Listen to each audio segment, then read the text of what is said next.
नमस्कार। आज पनि म एउटा फरक र अर्को भिडियो लिएर एउटा फरक प्रसङ्गमा आएको छु र यो प्रसङ्ग के छ भने यस पाँगुरी माध्यमिक विद्यालयमा विगत लामो समयदेखि अध्यापन गराउँदै आउनुभएकी शिक्षिका कमला घिमिरे अर्घाखाँची जिल्लाको बाट प्राविधिक शिक्षक सेवा आयोगको प्राविधिकको परीक्षा पास गरे। उहाँ चाहिँ अब पास गरिसक्नु भएको छ र केही समयपछि हाम्रो विद्यालयबाट अवश्य यहाँ बिदा भएर जानुहुनेछ र उहाँसँग केही भलाकुसारी गर्ने एउटा चाहिँ जमर्कोमा जुटेको कारणले म चाहिँ यति बेला उहाँलाई मेरो यस च्यानलमा स्वागत गर्न चाहन्छु। स्वागत छ म्याडम, नमस्कार र धेरै धेरै बधाई छ यहाँले नाम पनि निकाल्नुभयो हो। अनि यहाँसँग जोड्दाखेरि यहाँ आजको सेसनमा चाहिँ केही यहाँले यहाँसम्म आइपुग्दासम्म केही सामान्यदेखि लिएर आफूले विभिन्न चाहिँ समयमा गरेका सङ्घर्षहरू यहाँले जति सक्दो छोटो रूपमा यहाँलाई म चाहिँ बुझ्न चाहे यहाँबाट। सर्वप्रथम चाहिँ यहाँ चाहिँ जन्मिनु भयो कहाँ, कुन ठाउँमा? म खास जन्मेको त नेपालगञ्ज हो। नेपालगञ्ज, हजुर। अनि मेरो बाल्यकाल चाहिँ मालारानी गाउँपालिका वार्ड नम्बर 4 मा बितेको। त्यसो भए यहाँले अध्यापन चाहिँ अध्ययन कतिसम्म गर्नु कहाँ पुऱ्याउनु? मैले ब्याचलरसम्म गरेको छु। ब्याचलरसम्म गर्नु? हजुर। अनि यहाँ चाहिँ शिक्षा सेवामा पास हुनुभयो र त्यसको लागि चाहिँ यहाँले लाइसेन्स पहिला लिनुभयो होला, कति सालतिर लिनुभयो होला लगभग? मैले 69 सालमा लाइसेन्स निकालेको। 69 भनेपछि अहिले चाहिँ लगभग 12 वर्ष भयो क्या होइन? ठिक छ। अनि लाइसेन्स निकालिसकेपछि 12 वर्षपछि अहिले फेरि स्थायी हुनुभयो। त्यसभन्दा अगाडि यहाँले चाहिँ के गर्नुभयो केही पेसामा?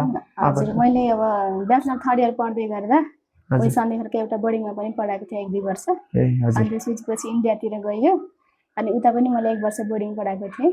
अनि त्यसपछि चाहिँ यहाँ यो मेरो तेस्रो चोटि हो। भनेपछि धेरै अनुभव चाहिँ लिनुभयो। यस विद्यालयमा कहिले आउनुभयो? म 84 महिना 21 गतेको मेरो नियुक्ति हो यहाँ।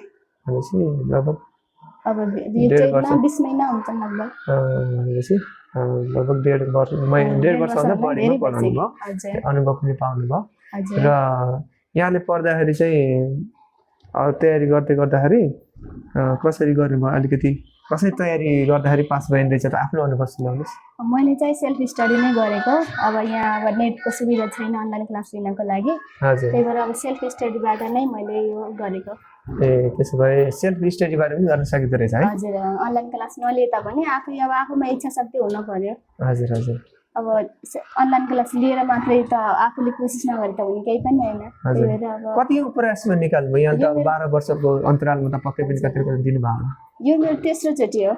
तेस्रो चोटि भने पहिलामा के भयो? पहिलामा पहिलोचोटि 79 मा दिँदाखेरि म इन्टरभ्यूबाट फाल लिएको। हजुर। अनि त्यसपछि 80 मा दोस्रो चोटिमा चाहिँ मेरो फर्स्ट पेपरमै नाम निस्केन। अनि यो चाहिँ अहिले तेस्रो चोटिमा चाहिँ सफल भइयो।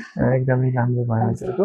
अनि यस विद्यालयमा रहँदै यहाँले विगत 1.5 वर्षभन्दा पनि बढी रहनुभयो।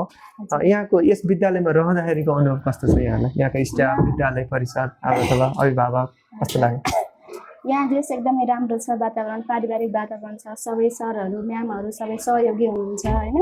अनि अब कतिचोटि सरहरूले अब यहाँ बाटोको कठिनाइ, गाडीको यातायातको सुविधा छैन, त्यही भएर धेरैचोटि हामीलाई जहिले पनि सरहरूले लाने गर्नुभयो। कहिले नराम्रो भन्नु भएन, सधैँ लैजानु भयो, सधैँ सहयोग गर्नुभयो। केही सामानहरू चाहियो भने सधैँ ल्याइदिनुहुन्छ। त्यसको लागि म विशेष आभार दिन चाहन्छु सम्पूर्ण सरहरूलाई। सबै सरहरूले हामीलाई धेरै सहयोग गर्नुभएको छ। यहाँ वातावरण पनि ठिकै छ, एकदम रमाइलो छ, पारिवारिक वातावरण, सबैसित सहकार्य छ, सबैमा एकदम सहयोगी हुनुहुन्छ सबैजनाहरू, एकदमै ठिक छ। ठिक छ। यहाँहरूले चाहिँ तयारी गर्दाखेरि लगभग कति पढ्नुहुन्थ्यो दिनमा या कसरी पढ्नुहुन्थ्यो? कति समय पढ्नुहुन्थ्यो? दिनभर त स्कुलमै भन्थ्यो, त्यो बिहान साँझ राति। अनि बिहान साँझ मात्रै पढे पनि पुग्दो रहेछ नि त होइन? म चाहिँ एकछिन लगातार 2-3 घन्टा पढ्नु चाहिँ सक्दिनँ। एकछिन सुत्ने फेरि उठ्ने। म त राति जति बेला 2 बजे 3 बजे पनि उठेर पढ्छु। र नाम निकाल्नु भयो यसपालि अब सरकारी जागिर खाइसक्नु भएको छ अनि हजुर। यहाँको अब सरकारी जागिर भइसक्यो अनि अब चाहिँ अर्को टार्गेट के होला यहाँको पक्कै पनि केही न केही त राख्नु भएको नि त अहिले चाहिँ खासै केही राखेको छैन अब माथि माथि पनि कोसिस गर्नु पर्ला नि अब पहिले यता अब सेटल हुनु पहिले निजामतीतिर ट्राई गर्नु भएन कि निजामतीतिर मैले एकचोटि खरदारको अनि एकचोटि नासिको दिएको हो होइन त्यति बेला है त्यति बेला नि भएन कति गाह्रो रहेछ त निजामती र यो अहिले हाम्रो सिचुएसन कहिले अलिक लगभग उस्तै नै हो अलिकति टाइमको मात्रै डिफ्रेन्ट हुन्छ नै पनि क्वेसन त एउटै हुन् लगभग लगभग तपाईँको शिक्षक पेसामा त लाग्नुभयो तपाईँको रुचि नै शिक्षक पेसा हो कि अरू केही थियो अरू रुचि नै कुनै शिक्षक केही पेसा बन्नु नै पा हो। भन्ने थियो त्यही नै थियो है हजुर त्यसै आफ्नै पेसामा आफ्नै मन रुचिको पेसामा यहाँ चाहिँ पाउनुभयो त्यसको लागि चाहिँ शुभकामना यहाँलाई अनि पक्कै पनि आफ्नो रुचिको विषय भएपछि यहाँले पक्कै पनि विद्यार्थीहरूको लागि चाहिँ धेरै मेहनत हुनुहुन्छ भने र अगाडिको जुन विद्यालयमा यहाँहरू जानुहुन्छ त्यहाँ पनि यहाँ जस्तै राम्रो गर्नुहुनेछ भन्ने हामी पनि आशा गर्छौँ र मेरो कार्यक्रममा यहाँ चाहिँ आइदिनु भयो 2-4 शब्द राखिदिनु भयो कुराकानी गरिदिनु भयो त्यसको लागि विशेष आभार छु